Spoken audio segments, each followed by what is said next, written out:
Bismillahirrahmanirrahim. Dear spectators, Assalamu alaikum. I am Usman Ali, Assistant Professor of Chemistry. And today we are going to discuss chapter number 2, FSC second year. But if you are not subscribed my channel, please subscribe my channel. Press bell icon so that you can get full of my videos live on YouTube. In chapter number 2, the article is about the compounds of alkali metals and alkaline earth metals.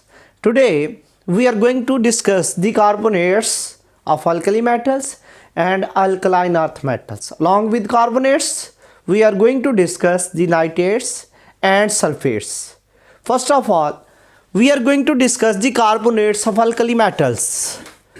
Alkali metals carbonates जो होते हैं इनमें दो properties हैं. Number one, they all are soluble in water. They are stable towards heat. Heat करने पर decompose नहीं होते सवाए किसके, लिथियम कार्बोनेट के. लिथियम कार्बोनेट जो है वाटर इनसॉल्युबल होता है और हीट करने पर ये डिकम्पोज भी हो जाता है. वजह, लिथियम एक छोटा केटाइन है और कार्बोनेट एक बड़ा एनाइन है. ये कार्बोनेट के साथ नहीं रहना पसंद करता क्योंकि छोटा केटाइन छोटे एनाइन के साथ रहता है. तो लिथियम कार्बोनेट की बजाय ये हीट करने पर डिकम्पोज हो जाता है, लिथियम ऑक्साइड बनाता है.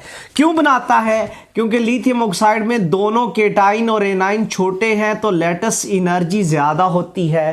तो इसका मतलब ये है कि लेटस एनर्जी ज़्यादा होने की वजह से ये ऑक्साइड ज़्यादा स्टेबल होते हैं तो लिथियम कार्बोनेट डिकम्पोज हो जाता है.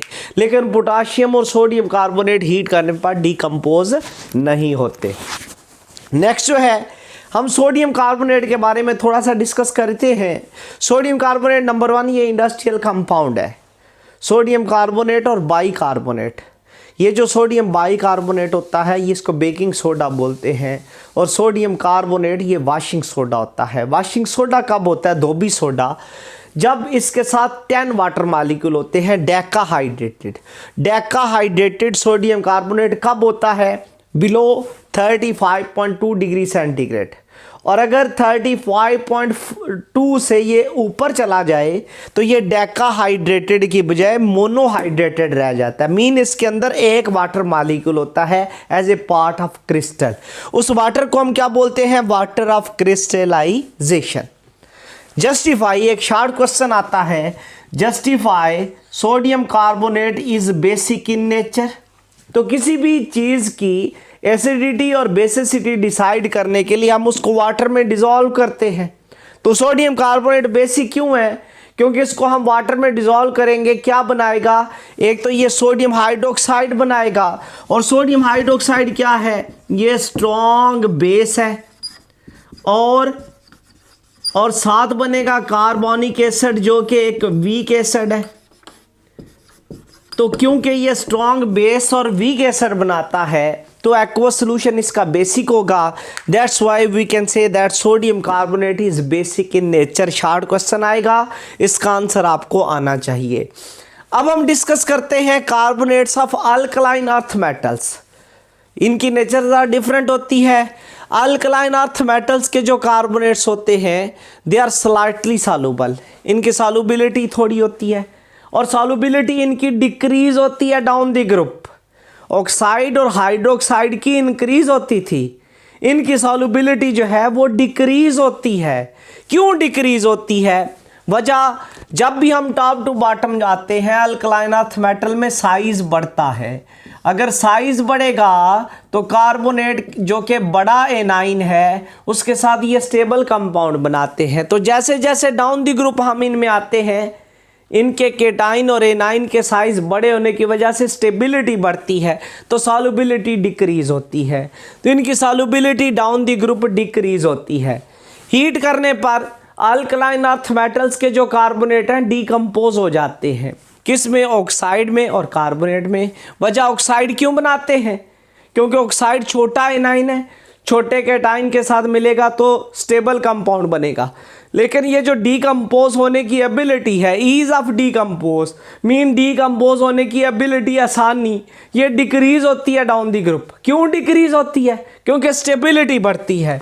तो जितनी स्टेबिलिटी बढ़ेगी, स्टेबिलिटी जो है जितनी ज़्यादा होगी उतनी डीकम्पोजिशन कम से कम होगी। तो इसका मतलब है इनकी डीकम्पोजिशन डाउन दी ग्रुप जो है वो डिक्रीज क्यों होती है? क्योंकि स्टेबिलिटी बढ़ती है। और स्टेबिलिटी क्यों बढ़ती है? क्योंकि केटाइन भी बड़ा और एनाइन भी बड़ा होता है। अब उसके बाद हम आ जाते हैं नाइट्रेट्स पर। नाइट्रेट्स जो है अल्कली मेटल्स और अल्कलाइन अर्थ मेटल्स के they are soluble in water, ये वाटर में सॉल्युबल होते हैं। अब उसके बाद है हीट का इफेक्ट। लिथियम के, कैल्शियम के, मैग्नीशियम के जो नाइट्रेट्स होते हैं हीट करने पर तीन चीज़ें बनाते हैं।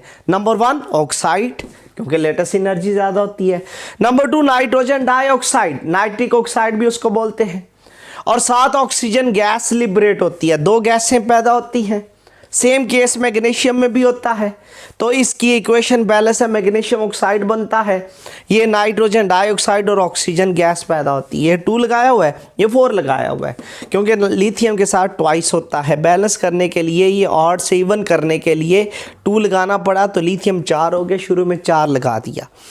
लेकिन सोडियम और पोटाशियम के नाइट्रेट्स स्टेबल होते हैं। वजह, क्योंकि वो बड़े केटाइन है, नाइट्रेट्स बड़ा एनाइन है, वो स्टेबल होंगे, हीट करने पर ऑक्साइड नहीं बनाते, वो नाइट्रेट्स नाइट्राइट बना देते हैं, लेकिन उसमें से नाइट्रोजन लिबरेट नहीं होती।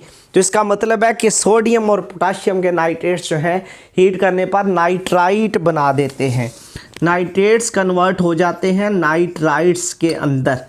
अब उसके बाद आ जाता है सल्फेट्स। सल्फेट्स क्या होते हैं? ये इसमें बैलेंसिंग ऑफ इक्वेशन वो पूछ लेता है कि हीट करने पर इन पर क्या इफेक्ट होगा, शॉर्ट क्वेश्चन आ जाता है। अब उसके बाद आ जाता है सल्फेट्स। अल्कली मेटल्स के जो सल्फेट्स हैं दे आर वाटर सॉल्युबल, और अल्कलाइन अर्थ मेटल्स के जो सल्फेट्स हैं उनकी सॉल्युबिलिटी जो है वो डिफरेंट होती है। जो ऊपर वाले सल्फेट्स हैं वो वाटर सॉल्युबल हैं, क्योंकि वो अनस्टेबल है। जैसे जैसे हम डाउन दी ग्रुप आते जाएंगे सॉल्युबिलिटी डिक्रीज होती जाएगी। क्यों?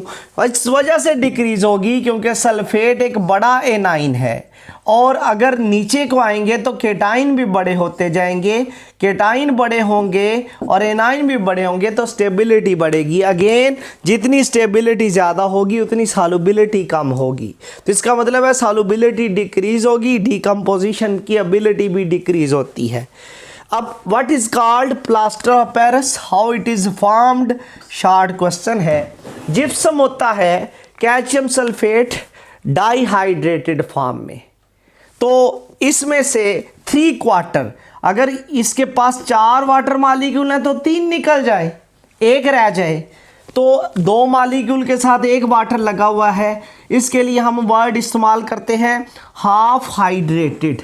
हाफ हाइड्रेटेड का मतलब है क्रिस्टल्स के साथ आधा वाटर लग गया। हाफ हाइड्रेटेड कैल्शियम सल्फेट को हम क्या बोलते हैं? Plaster of Paris.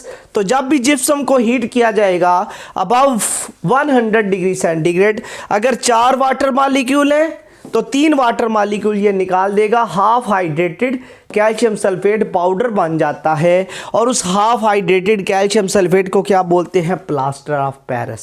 तो उसको प्लास्टर ऑफ पेरिस का नाम दिया जाता है। और प्लास्टर ऑफ पेरिस जो है आपको पता है बैंडेज के काम आता है, सीलिंग के काम आता है, स्टैचूज बनाने के काम आता है, मुजस्समे बनाने के काम आता है। तो what is called plaster of Paris, how it is formed from gypsum. तो ये plaster of Paris half hydrated होता है और जिप्सम डाइहाइड्रेटेड होता है। हाफ मैंने क्यों लगाया? अगर हम इसको ज़रा चेंज करके लिखें तो इसको ऐसे भी लिख सकते हैं CaSO4 2 की बजाय अगर 1 मोल रख देंगे तो वाटर आधे लगते हैं। आधे का मतलब है अगर 1 है तो आधा लगेगा, आधे का मतलब है कि हाफ हाइड्रेटेड। 2 थे तो 1 लगा, और अगर 1 होगा कैल्शियम सल्फेट तो आधा वाटर लगेगा। Half hydrated calcium sulphate powder form में जो होता है उसको प्लास्टर ऑफ पेरिस का नाम दिया जाता है। तो आज के लिए इतना ही। अल्लाह हाफिज़।